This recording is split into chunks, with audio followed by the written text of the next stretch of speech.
Que les paroles de ma bouche et les méditations de tous nos cœurs te soient agréables, Seigneur. Amen.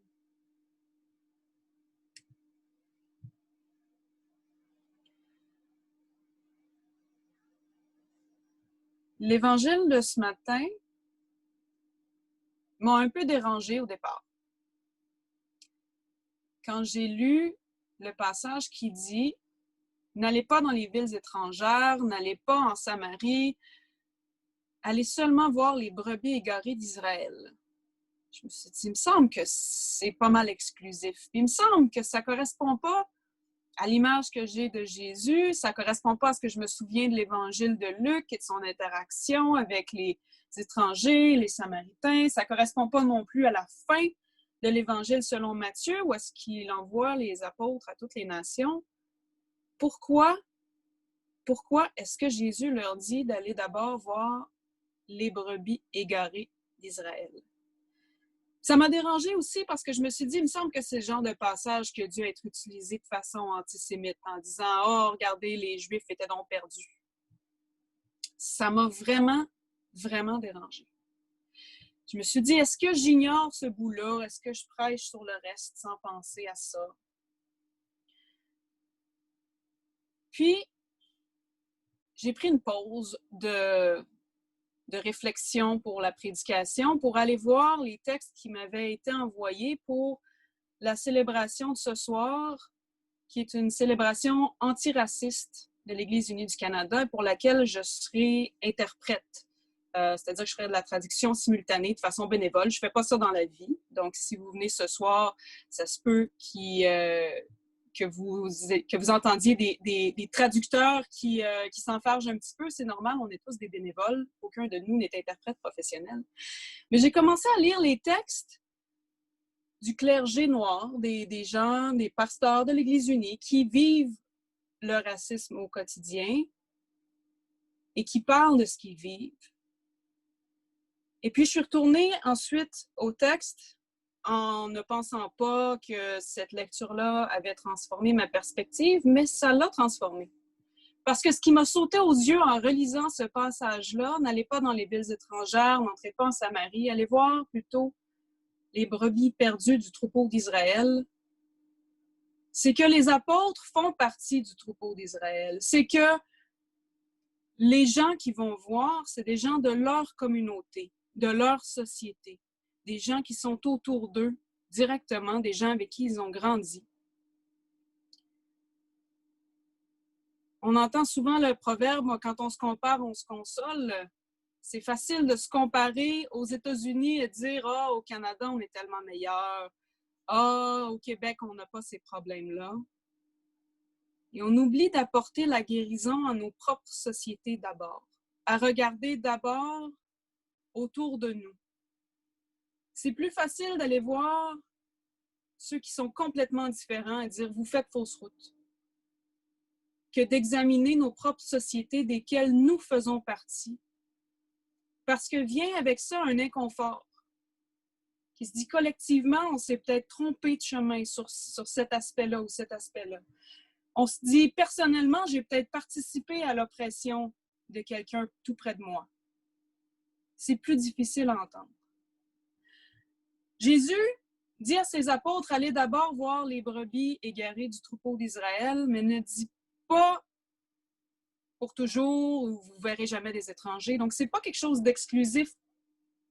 Ce n'est pas quelque chose qui est fait pour exclure les étrangers, pour exclure les Samaritains. C'est quelque chose pour dire, voici le point de départ, voici où vous devez commencer votre mission. Ce passage-là de Matthieu ce matin, c'est le premier passage dans Matthieu où il appelle ses disciples des apôtres. Dans disciples, apôtres, c'est quoi la différence? C'est que apôtre, ça veut dire envoyé. Alors, ces 12-là ont commencé comme disciples à se promener avec Jésus, à être témoins de tous les miracles qu'il faisait, de toutes les guérisons qu'il faisait, à entendre ses enseignements, à être transformés par cette relation-là avec Jésus. Et c'est une fois que cette transformation-là s'est opérée en eux, que Jésus les envoie Les envoie pas d'abord en mission à l'étranger, mais les envoie d'abord dans leur propre communauté pour porter cette bonne nouvelle-là, la bonne nouvelle que le royaume de Dieu s'est approché. Ça veut dire quoi, ça, que le royaume de Dieu s'est approché? Ça veut dire que Dieu utilise l'incarnation, utilise le Christ pour démontrer son amour de l'humanité, pour démontrer sa compassion pour l'humanité.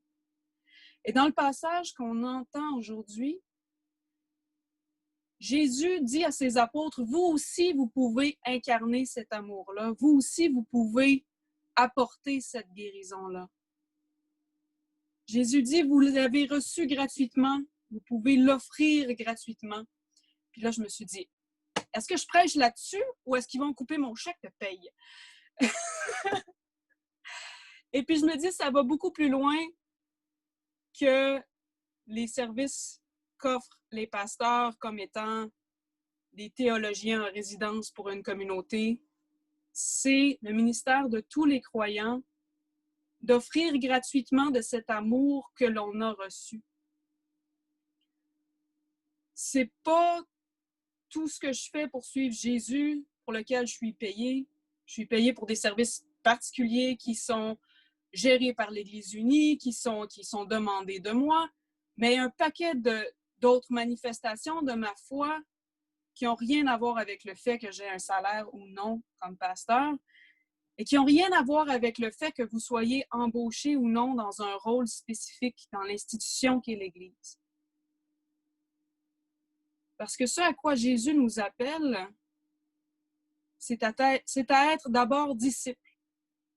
C'est à d'abord suivre Jésus, suivre ses enseignements, témoigner de sa bonté, témoigner de son amour, puis à être apôtre, à être envoyé d'abord dans nos propres communautés. D'abord à porter un regard sur nos sociétés et à apporter cette guérison-là. Et ça prend différentes formes dans différents contextes. C'est quoi la guérison dans une société où on vient de vivre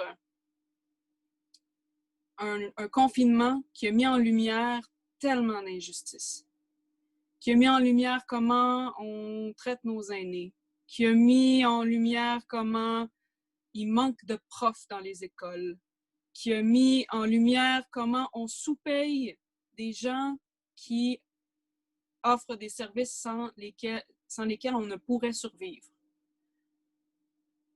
Au début de la pandémie, on l'a vu, on l'a constaté qu'il y a tellement de jobs qui étaient essentiels, qui étaient au salaire minimum.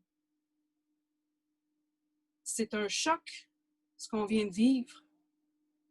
Ça nous invite à voir comment, dans la reconstruction de nos sociétés, on peut incarner cet amour-là du Christ.